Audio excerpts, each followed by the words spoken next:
दर्द। एक बार एक मूर्तिकार अपनी छेनी और हथौड़ी से एक पत्थर को भगवान की मूर्ति का आकार देने का प्रयास कर रहा था। जैसे ही वह छेनी पर अपना हथौड़ा चलाता, वह पत्थर चिल्लाने लगता और कहने लगता कि ये क्या कर रहे हो, मुझे इतना मार क्यों रहे हो, मुझे बहुत दुख हो रहा है, तकलीफ हो रही है, पीड़ा हो रही है, मुझे अपने हाल पर छोड़ दो और यहाँ से चले जाओ। मूर्तिकार ने उस पत्थर से कहा, मुझे बहुत अच्छे से पता है कि तुम्हें बहुत ज़्यादा दर्द हो रहा है, तकलीफ हो रही है और तुम बहुत ही ज़्यादा पीड़ा में हो, लेकिन यदि आज तुमने इस दर्द को नहीं सहा, इस तकलीफ को नहीं सहा, तो जीवन भर तुम यहीं इसी प्रकार पड़े रहोगे। मुझे पता है कि तुम में आगे बढ़ने की अपार संभावना है, तुम एक बहुत अच्छे पत्थर हो, लेकिन यदि तुम इसी प्रकार से रहोगे तो कभी भी आगे नहीं बढ़ पाओगे। इतना कहकर मूर्तिकार औजार उठाए ही थे कि पत्थर फिर से चिल्लाने लगा, गिड़गिड़ाने लगा और विनती करने लगा कि मुझे मेरे हाल पर छोड़ दो। मुझे पता है कि जीवन के लिए कौन सी चीज़ सही है और कौन सी चीज़ गलत है। मुझे बहुत ज़्यादा दर्द हो रहा है, अब मैं इस तकलीफ़ को बहुत ज़्यादा नहीं सह सकता। मैं जिस हाल में जो उस हाल में छोड़कर मुझे तुम यहाँ से चले जाओ।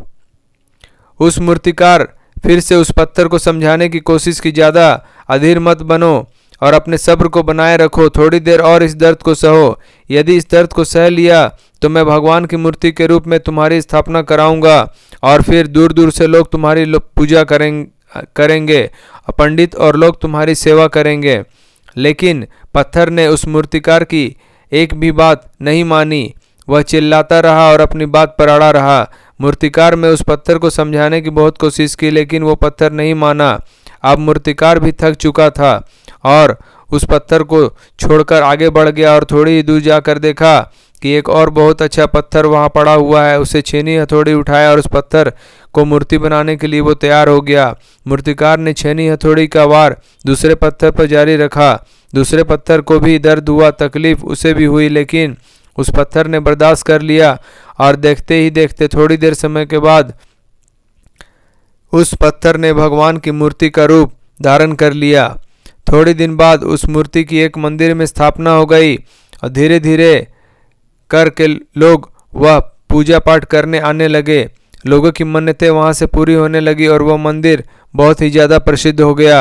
अब धीरे धीरे करके दूर दूर के गांव से लोग वहाँ पूजा पाठ करने आने लगे। फिर एक दिन और उससे पत्थर को उसी मंदिर में लाया गया और उसे एक कोने में रख दिया गया।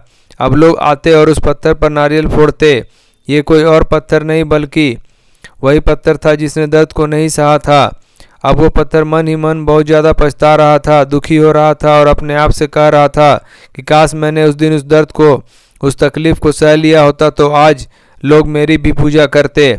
इसलिए आप भी अपने जीवन में हमेशा याद रखिएगा कि जब भी आप अपने करियर की शुरुआत में किसी काम को कर रहे हो, पढ़ाई कर रहे हो या कोई भी काम कर रहे हो और उसमें आपको दर्द हो रहा है, तकलीफ़ हो रही है, ज़्यादा मेहनत करना पड़ रहा है, तो आप रुकिएगा मत, किसी और रास्ते की शुरुआत मत करिएगा, क्योंकि कोई और रास्ता आपको सफलता नहीं दे सकता। आपको उस दर्द को, उस तकलीफ़ को सहना ही होगा और उस दर्द को, उस तकलीफ़ को सहकर आप ज़्यादा मजबूत बनेंगे और तभी आप अपने जीवन में आगे बढ़ पाएंगे। जीवन में हमेशा याद रखिएगा कि आपको पहले पत्थर की तरह नहीं बल्कि दूसरे पत्थर की तरह बनना है। दोस्तों, आपको हमारा वीडियो पसंद आया हो तो लाइक करें, शेयर करें, सब्सक्राइब करें और हमारी नई वीडियो के लिए बेल आइकन जरूर दबाएं। धन्यवाद।